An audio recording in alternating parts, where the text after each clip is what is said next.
Assalamualaikum warahmatullahi wabarakatuh. Selamat datang kami ucapkan kepada para siswa sekalian. Pada video kali ini kita akan melanjutkan materi PPKN kelas 12, masih membahas bab 3 mengenai pengaruh kemajuan iptek terhadap Negara Kesatuan Republik Indonesia. Pada video sebelumnya telah kita bahas mengenai poin yang A, mengidentifikasi pengaruh kemajuan iptek terhadap NKRI. Maka untuk video kali ini kita akan melanjutkan pembahasan poin B mengenai membangun sikap selektif dalam menghadapi berbagai pengaruh kemajuan iptek. Sebelum kita ke materi, untuk mengingatkan kembali silahkan dilihat KD pada materi kita kali ini. Ada 4 KD, silahkan bisa dibaca sendiri. Kemudian untuk indikator pencapaian kompetensi diharapkan setelah kalian mengikuti pembelajaran hari ini, kalian bisa memilih strategi mengatasi berbagai pengaruh negatif kemajuan iptek dan mengidentifikasi sikap selektif dalam menghadapi berbagai pengaruh kemajuan iptek. Langsung saja kita ke materi. Membangun sikap selektif dalam menghadapi berbagai pengaruh kemajuan iptek. Yang pertama, kita harus memiliki sikap tanggung jawab dalam pengembangan iptek. Usaha pengembangan dan pemanfaatan iptek, setiap manusia Indonesia harus memiliki kearifan dan berpegang pada prinsip moral. Dengan demikian, pemanfaatan iptek dalam kegiatan pembangunan tidak akan merusak lingkungan hidup. Akan tetapi, kalau iptek dimanfaatkan tanpa kearifan dan tidak dengan pertimbangan moral, kecenderungan untuk merusak lingkungan akan lebih besar. Sebagai contoh, dinamit dan bahan peledak dimanfaatkan untuk mencari dan menangkap ikan. Hal itu tentunya yang akibatnya dapat merusak habitat dan lingkungan. Ini merupakan salah satu contoh saja bagaimana perlunya sikap tanggung jawab dalam pengembangan iptek.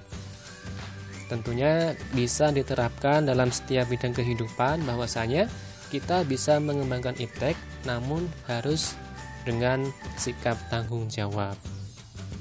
Yang kedua, sikap selektif terhadap pengaruh kemajuan iptek. Ada 3 alternatif sikap yang bisa diambil oleh bangsa kita dalam menghadapi kemajuan iptek. Yang pertama, menolak dengan tegas semua pengaruh kemajuan iptek dalam semua aspek kehidupan. Yang kedua, menerima sepenuhnya pengaruh tersebut tanpa disaring terlebih dahulu.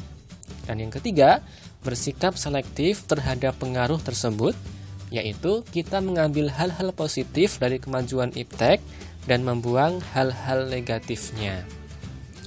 Dari ketiga alternatif itu, sikap yang paling baik yang mesti kita ambil adalah sikap selektif. Dengan sikap seperti itu, kita dapat mengambil keuntungan dari kemajuan iptek dan terhindar dari dampak buruknya. Karena semua pengaruh kemajuan iptek yang kita terima telah melalui proses penyaringan terlebih dahulu.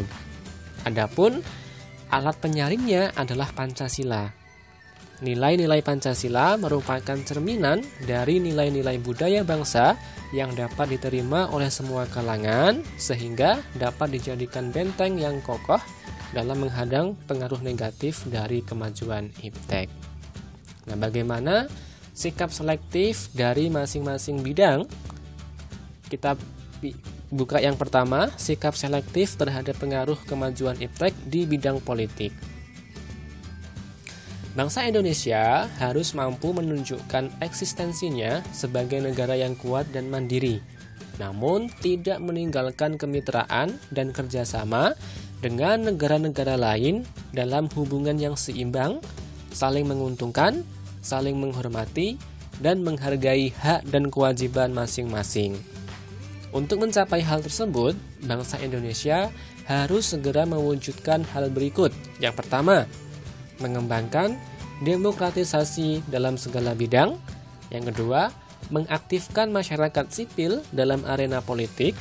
Yang ketiga, mengadakan reformasi lembaga-lembaga politik agar menjalankan fungsi dan perannya secara baik dan benar. Yang keempat, memperkuat kepercayaan rakyat dengan cara menegakkan pemerintahan yang bersih dan berwibawa. Dan yang kelima, menegakkan supremasi hukum. Itulah sikap selektif terhadap kemajuan iptek di bidang politik. Yang kedua, sikap selektif terhadap pengaruh kemajuan iptek di bidang ekonomi.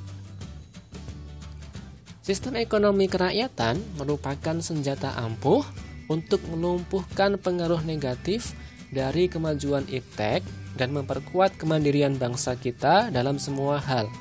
Nah, untuk mewujudkan hal tersebut, perlu kiranya segera diwujudkan hal-hal berikut ini. Yang pertama, sistem ekonomi untuk memperkuat produksi domestik untuk pasar dalam negeri sehingga memperkuat perekonomian rakyat.